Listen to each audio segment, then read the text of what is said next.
5ই আগস্টের পর চলমান কার্যক্রম, এই ব্রিজের কাজটা চলছিল, কিন্তু চলমান কার্যক্রম হঠাৎ করে বন্ধ হয়ে যায়। মনে করছিলাম যে আর ব্রিজটা হয়তো খুব তাড়াতাড়ি হবে না, হলে অনেক পরে এই ব্রিজটা আবার নূতন করে কাজ শুরু হবে। কিন্তু আশার আলো এই যে এই 17-18 মাস পরে হঠাৎ করে দেখলাম যে এখানে আবার রড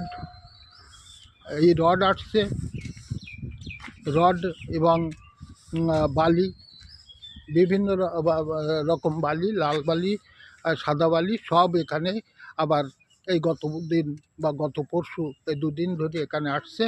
তা আবার মনে আশার সৃষ্টি হচ্ছে যে হয়তো ব্রিজটা আবার নূতন করে শুরু হতে পারে, কিন্তু কবে হবে এটা এখনও পর্যন্ত দুষ্কর না, বোঝা দুষ্কর না। তারপরেও চিন্তা করছি, যখন রড নূতন করে আসছে তখন এই ব্রিজটা আবারও হতে পারে।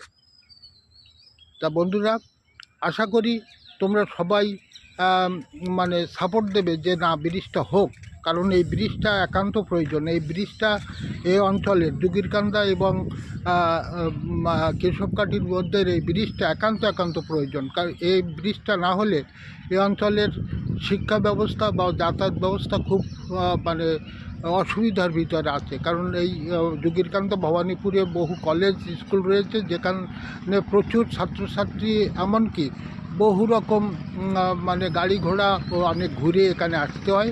তাই আশা করছি যে এই ব্রিজটা আমরা এখানে পাবো। এই নদীটাও অবশ্য খুব খরস্রোতা, এখানে কন্টিনিউ এখান থেকে ট্রলার বা নৌকা বিভিন্ন রকম এখানে যাতায়াত ব্যবস্থা আছে, কিন্তু এই ব্রিজটা হলে এটার সমস্যা কিছুটা সমাধান হবে। তো সবাই ভালো থেকো, সবাইকে ধন্যবাদ জানাবো। সবাই একটু সাপোর্ট দিও, যদি আমার ভিডিও ভালো লাগে তাহলে লাইক কমেন্ট শেয়ার করে একটু পাশে থাকবে, এই আশা রাখছি। সবাই ভালো থেকো, সবাইকে ধন্যবাদ।